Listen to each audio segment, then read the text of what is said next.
Hello, my friends, hello, and welcome once again to stately Vaughan Manor. And today, we're going to be talking about a gigantic book. We're going to be talking about Stephen King's The Stand. Now, this Stephen King book was originally released in 1978. It was re-released in 1990. Because when it was released in 1978, because it was so gigantic, the publisher made Stephen King cut a bunch out. Years later, after he was super famous and could publish anything he wanted to publish, he put all of that stuff back in the book, along with some updated cultural references, which are now way out of date. So there are a couple different versions of this book. The first time I read this book was when I was 19 years old, and I read the original version, and I really liked it. It was one of my favorite books, I think, at the time. And I have really good memories of reading this book when I was 19.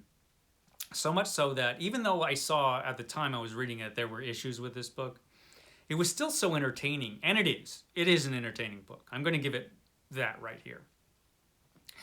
But I put it, when I did a video, when I first started my channel, I did a top 5 Stephen King videos. And I made this one of my top 5. It's not going to stay in that position. It is not one of his 5 best books, that's for sure. I kind of feel bad too, because in that video, I said a bunch of rotten things about the novel It because of all the problems I thought it had, and it does have a lot of problems. But It is a lot better than this book. I'm just telling you that right now. Because this book is a gigantic mixed bag. There's some great stuff in here. There's some terrible stuff in here. There's some great characters in this book. There are terrible characters. I mean, there are practically cardboard cutout stereotypes in this book, which I was surprised by. Now, to give Stephen King credit, this is a gigantic book. And it must have been a tremendous undertaking. This was definitely the most ambitious thing he had ever done up to this point. And so you have to give him credit just for even doing this. And it probably shouldn't be a real surprise that it has some of the problems that it does. But it does have those problems. One of the things that I want to mention right off the bat that really surprised me, and usually I'll say about books that are really, really old, like Victorian era books, that, there's some racist stuff in here. But, just remember the time and the place that this book was written. I wouldn't think I would have to say something like that about something that was written in the late 70s and then rewritten in the 80s. But I guess I do, because there's some racist nonsense in this book that really surprised me. One scene in particular was pretty shocking, actually. I didn't expect that. And I don't know if that stuff was in the original version. Well, some of it was. But there's a scene in this book when civilization is falling apart, as it does in this book, where a bunch of black soldiers get together and dressed in loincloths. Who knows why? Only Stephen King does, I guess.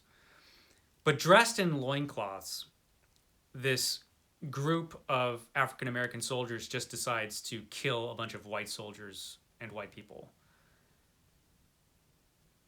And it's one of the most racist things, just the way it was written. It's one of the most racist things I've come across in a book in a long time. So that surprised me. And there is a lot of that kind of thing in here. That's the most blatant thing. But there's other stuff in this book that's kind of like that, where I don't think Stephen King thinks that white people are better than any other kind of people. But he does, or at least he did when he wrote this, seem to believe in a lot of stereotypes. Let's just put it that way. And leave it there. You're going to see some of that in this book. Don't be as surprised as I was, because I was pretty surprised by that. But the main problem with this book is that, well, for one thing, the plot doesn't hold up really well. Here's the basic plot of this epic book. This is basically an epic fantasy. It starts off as an end of the world type of story, but that's just the setup for what is really an epic fantasy story. And so humanity is wiped out by a disease that escaped from a laboratory because it was created by a laboratory, a military-run laboratory, apparently. Because the military is just the worst in Stephen King books. And their military laboratories are incredibly inefficient because they're always letting bad stuff out in Stephen King stories. So this disease gets out, it wipes out most of humanity. So there's only a few survivors left. And all these survivors at a certain point start having dreams. They either dream of this very kindly old African-American woman or this really terrifying, spooky, awful guy, Randall Flagg, who we're going to talk about soon. And so they have dreams, and so they either go to find Mother Abigail, or they'll go to Randall Flagg, wherever their inclination takes them. Now, the reason they're doing this, as becomes clear in this book, Stephen King has described this as being a tale of dark Christianity. And it kind of is that God actually shows up as a character in this book, believe it or not. He actually shows up and literally lends a helping hand at one point, and it's ridiculous.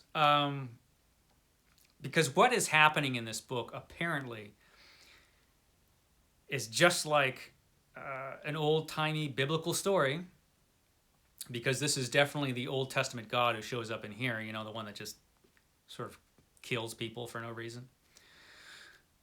He does that in this. You know, God is behind everything, and he's leading the good people over here, and the bad people are being led over to Randall Flagg. I suppose the devil's involved, but he has the good taste not to show up in the book.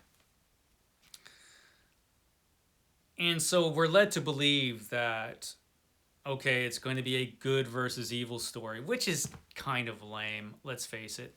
At least in the context of this story. I don't know if Stephen King really believes this, but at least in this story, good and evil are like forces. They're the forces of good and the forces of evil. There is no such thing as a force of evil. Evil is an action. Evil is causing deliberate and unnecessary harm. That's evil. That's all it is. It's no more than that.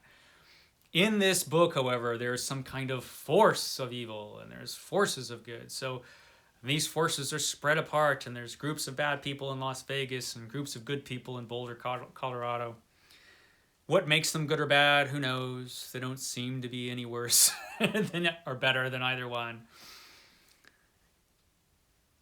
So we've got these two forces here in these two different places, and we're led to believe that there's going to be this big confrontation between good and evil. That doesn't happen at all. Know that going in. No big confrontation between good and evil. There is a conclusion to this story. Not an entirely satisfying one. It's sort of anticlimactic, but it's not terribly terrible. There's some good stuff at the end of this book. There's actually good stuff all throughout this book, which makes it difficult to review because it's like a lot of different kinds of books all shoved into one book. But let's start off with the characters, because there are a lot of them, and it kind of demonstrates some of the things that are wrong with this book and some of the things that are right with this book. Our main character is a character, well, there's a few main characters, but one of the main characters, the main hero type character, is a guy named Stuart Redmond. Stuart Redmond is an old type of Western hero. He's an old-fashioned Western hero. Stu Redmond. He's steady, he's strong, and he's dumb as a bag of rocks, Stu Redmond. Now, in the very beginning of this book, he seems almost like a real person, and towards the end of this book, he actually develops into a real person, almost. But through most of this book, which is really, really long, Stu Redmond is basically a stereotype, and you can see that Stephen King is deliberately trying to make this character an old-fashioned Western hero. everything from the way he talks and the way he behaves, which is ridiculous in some parts. That's Stu Redmond. He's not, but at least he's not annoying. Then there's Franny Goldsmith, who could be one of the most annoying characters I've come across in a book in a long time. It's painful to read about Franny. It's like, I'm Franny Goldsmith.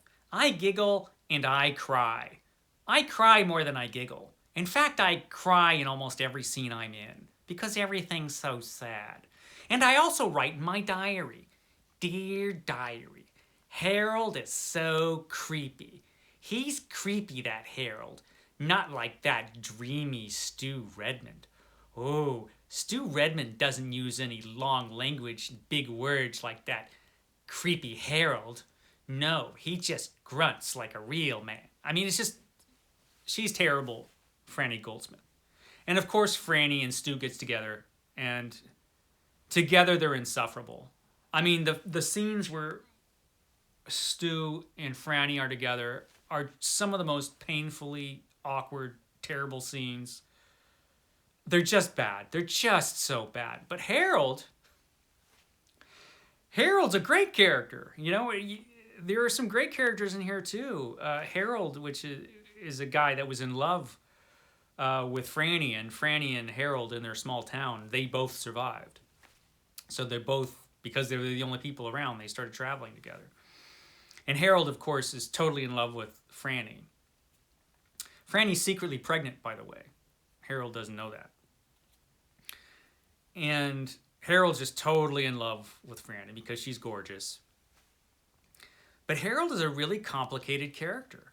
And he comes across as a real person. And his development as a character is really interesting, and his character arc is really interesting. Now, Harold starts off with the good guys, but he's tempted to join Randall Flagg for his own selfish reasons because he's got all kinds of issues, this guy. He's an overweight, nerdy type, but he doesn't stay an overweight, nerdy type. Stephen King actually breathes life into this guy. And so even though he's kind of a creep and definitely becomes one of the villains of this story, everything that he does, we can see why he does it. And he actually remains a sympathetic character throughout the book. He's actually a really great character, Harold. And another really great character is a character called Larry Underwood. Larry Underwood is probably one of the best characters Stephen King has come up with in the books that I've read so far. Larry Underwood's a great character. Rock star who had just started to break into fame when the disease wiped everything out. And he's kind of a selfish guy, but he's not a bad guy. I mean, he's, again, a complicated character who has a genuine character arc in this story. And if you just take the Larry Underwood parts of this book, they're really good. And he has, in this book, a really good story where he starts off as not a terrible person, but kind of a selfish person, kind of a jerk sometimes. And eventually, throughout the story, he becomes kind of a leader by the very end, and certainly a much stronger person. And it's really interesting. I like Larry Underwood a lot. So he's one of the main characters, and he's one of the more interesting ones. There's also Nick, whose last name I'm forgetting, but there's Nick, who is a deaf person who can't speak. And he's an interesting person, but he's one of those characters that is sort of problematic in a way. There was a scene in this book where Nick runs across a character who has a learning disability, a severe one, Tom Cullen, and they become friends. Tom Cullen, who's another really good character, by the way. So Nick and Tom become friends, and they meet a woman who is just awful. She's barely more than a teenager, I think, but she's just a terrible person. Stephen King makes you know how terrible this person is. And after she really pisses off Nick at one point, Nick just slaps her across the face. He just slaps her. And I think we're supposed to think that's all right. And there's some of that in this book as well, which was kind of surprising. And I wonder if that has a lot to do with Stephen King, who obviously is making it clear that this woman deserved to be slapped. By the way, Stephen King, young Stephen King, or younger Stephen King, just because somebody pisses you off, it's not okay to hit them. Yeah, just so you know. But there's a point also where Nick is thinking back in his past, and he had a troubled past, and there was a teacher that helped Nick out a lot. But in one of Nick's memories, one of the first things this teacher does when Nick is being annoying or whatever is he slaps Nick across the face. Again, I think Stephen King is saying that's okay. And so in a way, it's almost realistic because Nick just carries that with him. He learned this when he was young person. He carries that as being an okay thing to do as an older person. It's interesting, but also disturbing. But otherwise, Nick is an interesting person. So you have some interesting characters like that, but you also have some terrible characters. One of the worst characters in this book, I've mentioned before in another video because I had just read the part where he was in, is a character called the Kid, who is Yosemite Sam. Basically, he's Yosemite Sam, only he's not as complex or interesting as Yosemite Sam. And he's certainly not as funny.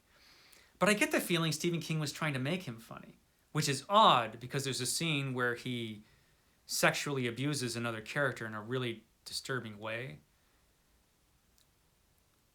And yet this character of the Kid is literally a cartoon. I mean, you can't take this character seriously at all. He dresses like Elvis. He's a short little guy that dresses like Elvis, who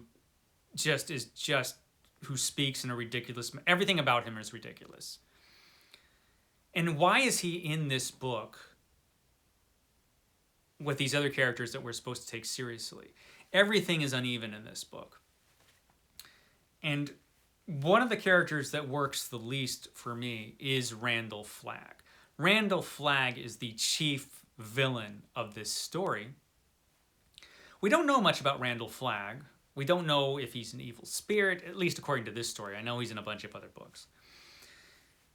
We don't know if he's a demon or a wizard or where he comes from or what's the deal with Randall Flagg. Even he doesn't seem to know.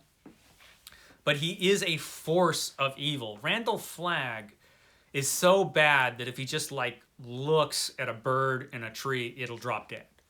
I mean, Stephen King goes out of his way to tell you how scary Randall Flagg is. Over and over again throughout the book, he's telling you how evil Randall Flagg is and how frightening he is. And yet, when you actually see him, he's not scary. You're told over and over again how scary he is, all throughout the book. But when he's actually there, he's not scary at all. At all. In fact, Stephen King kind of goes out of his way to make this guy seem sort of ridiculous. And that was weird. I think maybe Randall Flagg's always giggling and just acting basically like a Batman villain. Right up to the point where at the very end where he captures two of our heroes.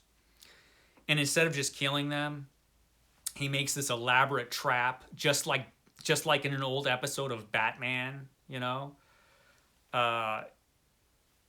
with these big cages, and it's like they're in the cages about to die in this terrible way, in this terrible intricate way in a trap, and Randall Flagg is at the side being a Batman villain, and inside Batman's like, if I could only reach my utility belt, only it's not Batman. It's just, and Randall Flagg's like, riddle me this, Stu Redman. I mean, it's like, well, it wasn't Stu Redman, but it's that kind of thing. Yeah, Randall Flagg doesn't work in this story for me. It was odd, and I never could figure out why anybody would want to go and hang out with Randall Flagg and be part of his team, because it doesn't seem like any fun. He's in Las Vegas, and this is like the least fun version of Las Vegas you'll ever see. He literally will crucify people who take drugs. Now, I'm just going to go out on a limb here and say a lot of the people that would be attracted to working for basically an evil mob boss would be people who take drugs. And he's crucifying them. Why on earth would they stay with this guy or go to him in the first place? Why did anybody go to, even if you're evil, even if you've got evil in your heart, why would you go to this dangerous maniac? I mean, everybody in Las Vegas, they're just working all the time. They don't seem to have a lot of fun. So I don't see the appeal of being with the villains in this story. And yet there they are. So you have this whole book, and basically the entire book is about these people surviving the catastrophe, joining one of these two groups.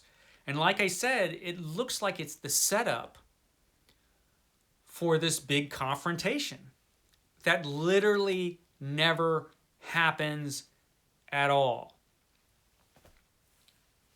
Randall Flagg ends up being incredibly inept. I mean, he seems inept from the start, but boy, does he get worse. And here's the thing.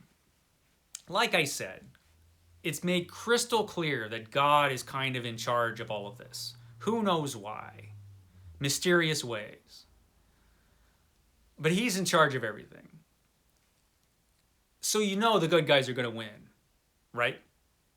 Randall Flagg can't win. His group can't win. They aren't going to. Because God is literally sticking his hand in to make sure that he doesn't. So it's a kind of like, a lot of this story is kind of like, well, what's the point of this whole scenario? What's the point of the whole thing? You never find out. You never really know. It just doesn't work. It doesn't work even as a simplistic good versus evil story, which it kind of is. It kind of ends up being kind of like that. It doesn't work as even that. The plot of this book doesn't really work at all, really. I mean, what plot there is, and I basically told you. And there are not even any spoilers to give, really, except for some of the things that the characters go through. I suppose the whole thing is just to see how much the characters suffer. And some of the characters do suffer in this whole thing quite a bit. Like I said, Old Testament God likes to see the people suffer, I guess. Because a lot of them do in this story. But that is where the interest is. Because the characters that are good, if you can get away from Franny and Stu, who are just, like I said, insufferable. I really wanted Harold to just murder Stu and Franny just so I could not have to suffer through them anymore, but he didn't. Spoiler alert. Yeah. He does some other bad stuff, though. Bad things happen to other people. But some of the character stuff really works. And I have to say, I've gone on and on about the bad stuff, I guess. But I have to say, and I will give this to Stephen King, that a lot of the stuff in this book does work. The writing in a lot of this is actually really good. There was a point when I did that original top 5 video where I was kind of going on about how Stephen King tends to go on and on tangents. You know, he'll start someplace, he'll go on another tangent, he'll go on another tangent about this character's backstory or that character's backstory or just something totally unrelated. Because he's almost a stream of consciousness type writer. Things that are in his head, he just throws it out there. it's kind of fascinating in a way because he's kind of an honest writer in a way, in that things that are in his head he just puts down. And so you're getting a view into his brain, Stephen King's brain, as far as the story is concerned. And I think that used to annoy me more than it does now, because I was reading this and a lot of that stuff works. A lot of the tangents that he takes you on work. Not all of them. Oh man, not all of them. Some don't work at all. But a lot of it does work. And a lot of the characters and the characters' individual stories were really interesting. Like I said with Larry Underwood, virtually everything having to do with Larry Underwood, for me at least, was interesting. It was at least of interest. I kind of almost wish that he had made a much shorter book and just showed it from Larry's point of view, because he is one of the most interesting characters in this book. It's kind of a toss-up between him and Harold, because both of those characters, whenever they showed up in the book, they kind of stole the book for me. And there's some other good characters that I'm not even mentioning. There's just so many characters in this book, and a lot of them were good. Even Kojak the dog was pretty good. Even Kojak the dog was a good character. Tom Cullen was a good character. There's a lot of good characters in this book. And a lot of their individual stories worked. A lot of the individual moments in this book worked. Some of the individual sections of this book worked as individual little parts. Like there's like this tail end of this book after the real conclusion of the story, and suddenly we have this like little survival type of story with one of the characters who's trying to survive. And that was a really interesting part. It was really well written. Everything kind of worked in that little section. But it's all this stuff kind of stuffed together into a really uneven whole. It is entertaining, though. I'll give it that. So no, not one of his top 5 books. It has a lot more issues than I've even mentioned, but I've gone on at length. Sorry if you've had to suffer through this review. So it's kind of, like I said, a giant mixed bag. I'm not sorry I read it, because some of the stuff that was good in this book was worth reading.